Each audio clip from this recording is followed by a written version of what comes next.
Welcome to part 3 of birding and bird photography in the Rio Grande Valley. I was down there in November for the Rio Grande Festival, and I joined up with one of the pre-festival trips to the International Butterfly Center. Yeah, there's Ken Kaufman.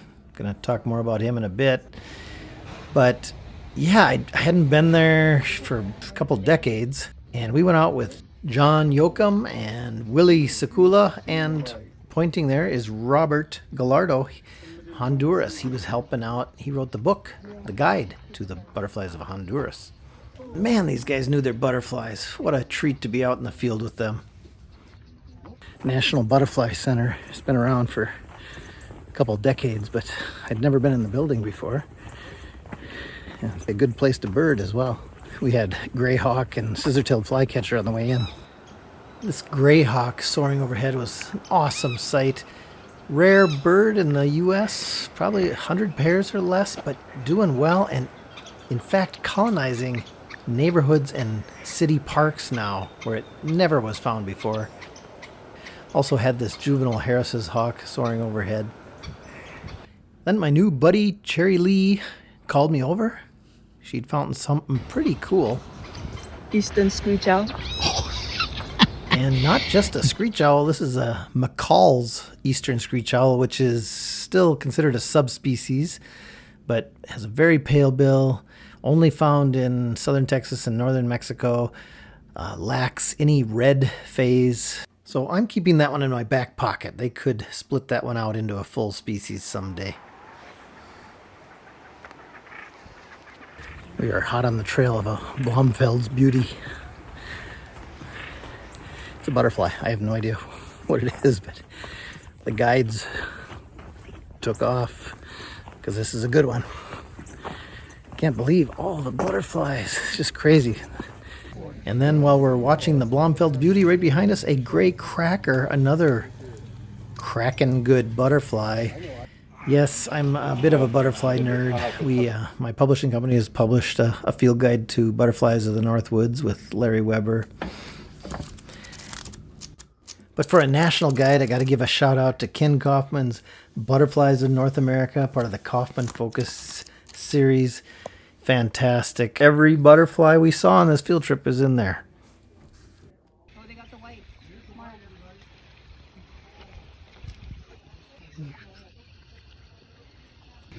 A lot of snouts. And, there's a peacock.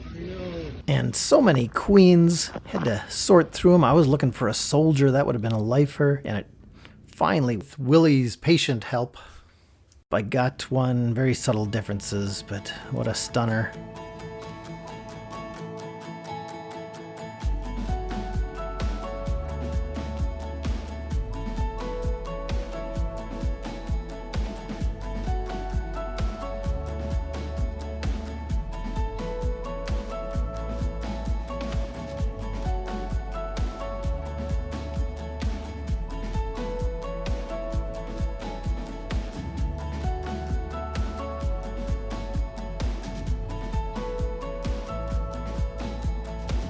Get back to birds now if you haven't already shut off your computer. But yeah, olive sparrow, I didn't get any video, but there's a specialty of South Texas for sure. And Chachalacas, always entertaining. Other trips down there, I've never gotten really any video.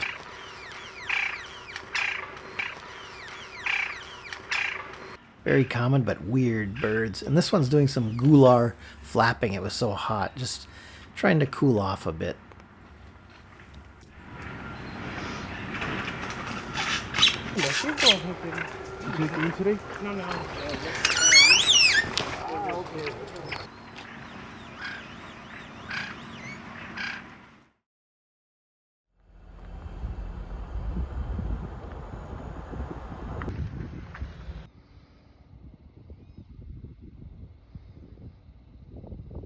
Well, it is 83 degrees already at 8 a.m.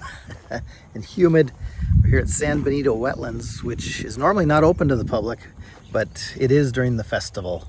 So that's pretty cool. Just gonna explore it a little bit this morning before I have to set up my table at the vendor fair. It is so humid out that the front element of my lens keeps fogging up. I took the lens hood off to try and help.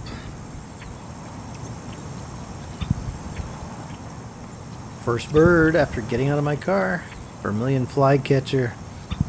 You always gotta get some video or photos of this gorgeous bird. And there were some lark sparrows bathing in the middle of the road. Kind of cool. They must winter down here.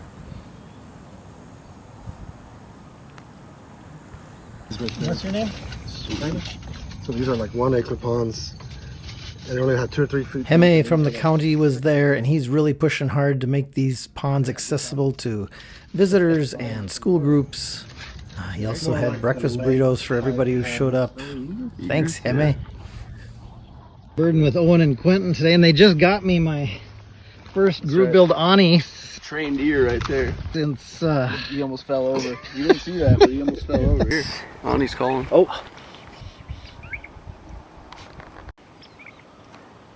This was a species I'd seen before but never photographed. And yeah, these are pretty awful photographs, but hey, gives me something to shoot for next time. South Texas is the only place to find them in the U.S. And though the map shows they're year-round, they are easier to find in the summer. Guess what? My camera focused on the branch in front of the Ani. But they are at 574. First time doing this. Come on. Kia minivan, new record holders. ABA Kia. Big ear Kia, #1. Big Kia Sedona ear. Cracker Barrel parking lots are a little better than Walmart these days. Absolutely, they're top notch. They're like, it's probably like a 5-star hotel of parking lots. Do you eat there? Evans, No. Don't ever eat the food. Okay. We've been eating tuna and rice for the past probably 100 days. Yeah. So we're gonna need to go to the doctor. But hey, it's worth it, I think. So you guys have encountered some hazards on your trip too. There are a couple harvester ants. Yeah, you're gonna Nasty. want to avoid those. I only know it because I looked it up because I was awake for a whole night. My foot was pulsing in pain, and it said it was the most potent venom of any insect. Oh gosh. I'm not laughing at you. No, you can. It was. No, I mean it's like our choice of footwear. Yeah, look at my disgusting muddy feet. You know? We're doing it to ourselves. And you were camped out, had a bear? Oh, that was in Florida. Florida. Longleaf pines and Apalachicola. Oh. Came right up to the tent. We just did some screaming. Yeah, just yelled. I just hear Owen going, "Hey, get away!" Oh, you were screaming like that. Okay, I thought you were screaming like little girls. But, Well, so what can you get left? It's only a month and a half left. What birds can you get? long-eared owl. Minnesota, okay. Snow bunting. Oh yeah, Minnesota Lapland Sax-Zim. longspur. Oh yeah. Sounds like You got some easy ones left. Cost per bird. Cost per bird. Cost per bird. Yeah. And there's more. We were discussing this earlier. It's more than just monetary cost per bird. Yeah. It's emotional. It's sleeping in a minivan every night. That's a big cost. It's a huge cost. Mental. Eating cans of tuna every day. Yeah, that's another big cost. Physical cost. Physical cost. Heavy metals. Maybe we'll see you again.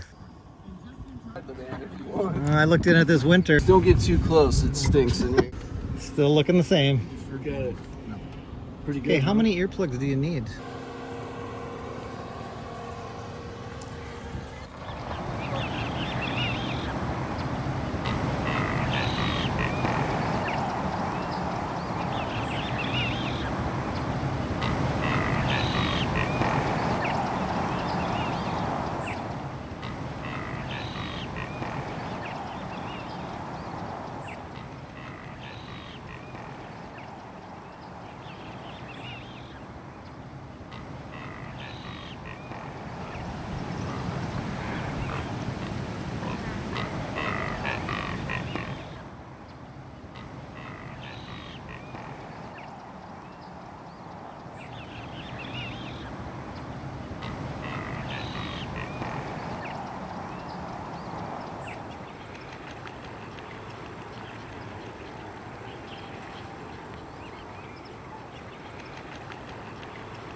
Evidently, the scissor-tailed flycatchers were plucking insects off the surface of the water, I guess. Yeah,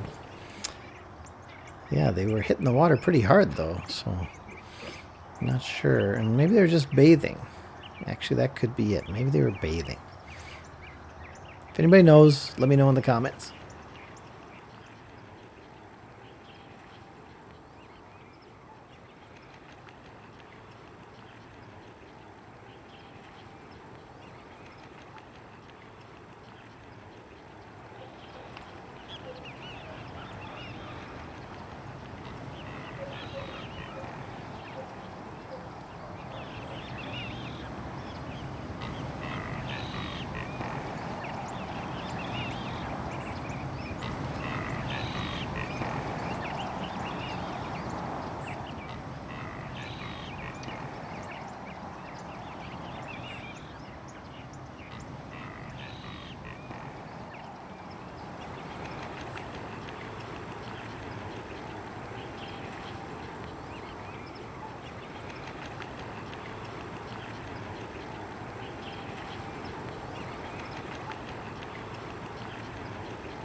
That was really cool to see Owen and Quentin again, and their ears picked up groove-billed Ani calling in the ravine, and yeah, we called out 3 of them and got some really poor photos, but man, it's a bird I haven't seen since 1988, so that's pretty cool. Good luck to them on their last month and a half of their new ABA Kia Sedona minivan record. So yeah, congratulations, hats off to them. And actually they did come up to the Sax-Zim Bog last few days in December, found this great gray owl, met them there. They got a few more yearbirds as well. That's not intently enough. Come on. And yep, still not wearing shoes. White-winged crossbill this morning, right? That's right. At the hockey rink again. We got the red crossbill at the hockey rink. We looked all morning, and then it was like, we'll go have some lunch. All we had to do was go have some lunch. They showed up. Any hockey this time, though? Oh, it's a little slushy, a little soggy. I gotta apologize again for the weather here. I'm sorry, and What the heck, Sparky? I take that on. I take it on. There they go, off into the fog of time. We haven't heard the last from Owen and Quentin, the 2024 Kia minivan big year record holders. Give it up for them. Can you tell this was election time in November? Yeah, just a few political signs out and about. But I had to head back to the Harlingen Convention Center and get my Friends of Sax-Zim Bog table set up, but just blocks from the convention center, this really nasty looking coyote was out in the middle of the day, middle of the heat. Yeah, nothing like our fluffy, cute Northwoods coyotes.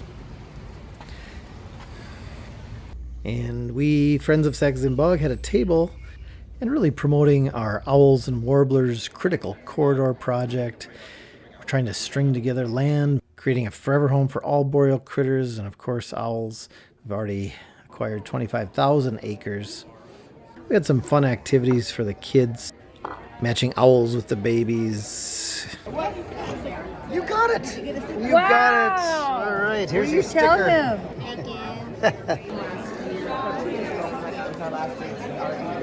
Okay. Donation, buddy. Donation. Yeah, really exciting event. And these kookaburras would occasionally just go nuts. And it just resonated throughout the hall. But lots of fun, really good time to do some networking. I was right next door to the biggest week in American birding, and there's Ryan from Badgerland Birding interviewing Tyler from Saber Wing Tours and also the biggest week in American birding. And then in the evenings, had some great keynotes with Amar Ayash and his new book about gulls, and Ken Kaufman. Yeah, the legend, the man. And Ken was speaking about his new book, The Birds That Audubon Missed. And, a good title, a little deceiving, because it is an amazing resource for the early ornithological history of North America. And Ken gets on all kinds of tangents, which are all fascinating to me. So definitely pick up that book. Ken is an amazing wildlife artist, and he wanted to recreate some of the birds that Audubon missed in Audubon's own style. But that was definitely just a jumping off point for getting into a deeper dive into who the man Audubon was. Maybe a more balanced view, than sometimes you get in social media. Just 2 booths down, these guys came in the morning to kind of get their table ready and found this young, I think it's a Texas brown tarantula, in their pile of stuff that was on the floor. That was a big hit. Oh, there's Cherry Lee, my buddy, my friend. That's still video.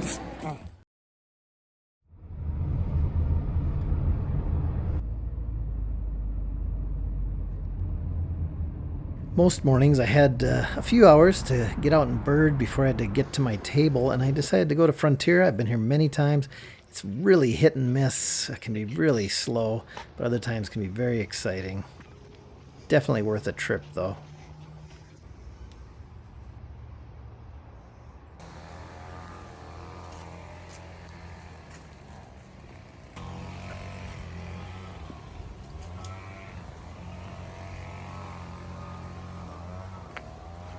It is a thicket.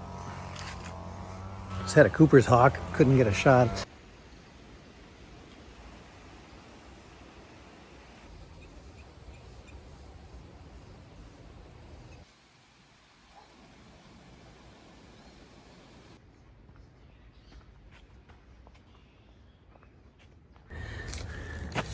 Well, I got a few seconds of clay-colored thrush, formerly called clay-colored robin, deep in the brush on the ground, doing what American robins normally do on your lawn, hopping around and picking out bugs from the ground.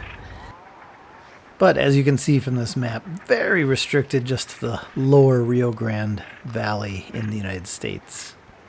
Formerly called clay-colored robin.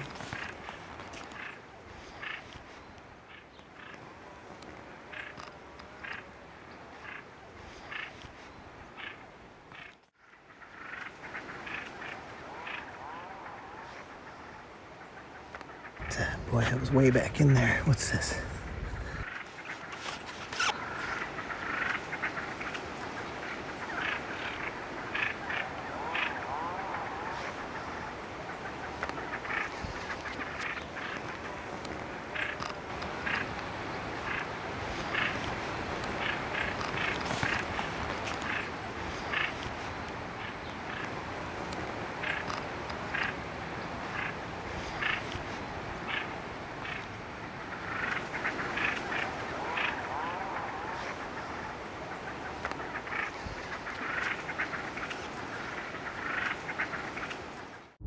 Sunday morning, going to Hugh Ramsey Park in Harlingen. Got to be to the table by 10 a.m.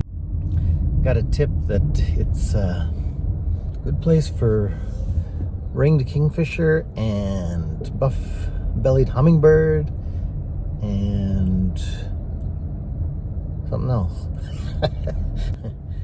Let's go.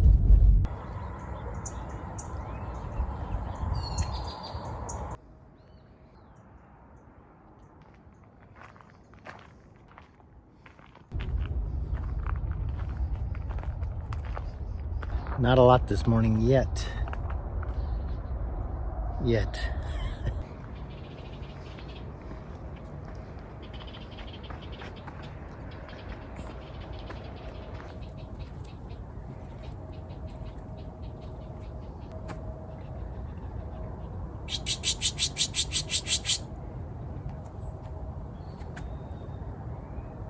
Okay, we're on the path to the river, Arroyo, Colorado. Hoping to see green or ringed kingfisher. I'll take either one.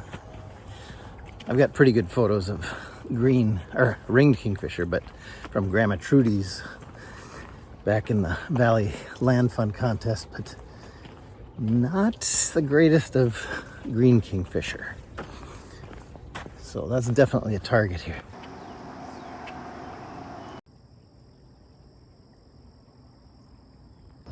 Well, I was here with Chip from Opticron, and we heard a ringed kingfisher, but have not seen one yet. So I'm just gonna hang out here a little longer.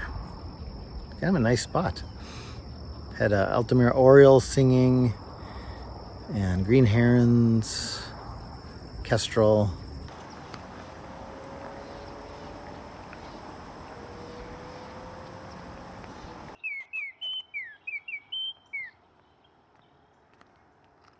It's not a bird, but I have a Mexican bluewing butterfly right up here. Like, wow, they're beautiful. But wow, gorgeous butterfly. First saw one in Santa Ana many, many years ago. Only my third one ever.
Okay, now I really gotta go say goodbye to my javelina buddies. Some green jays came in, female Oriole, and yeah, some really fresh Mexican bluewing butterflies. I think I saw 5 or 6 today, so pretty cool. Some good spiders, Lucage venusta, gastracanthas. Did not get the buff-bellied hummingbird. Superstar bird of this episode, I'm gonna give it to the groove-billed anis, even though I didn't get the greatest looks or the greatest photos. It was a close one between that and the McCall's eastern Screech-Owl. But yeah, the ani wins by a feather. All right, everybody, take care. We'll see you in the next episode. And here are my favorite photos from this leg of the trip.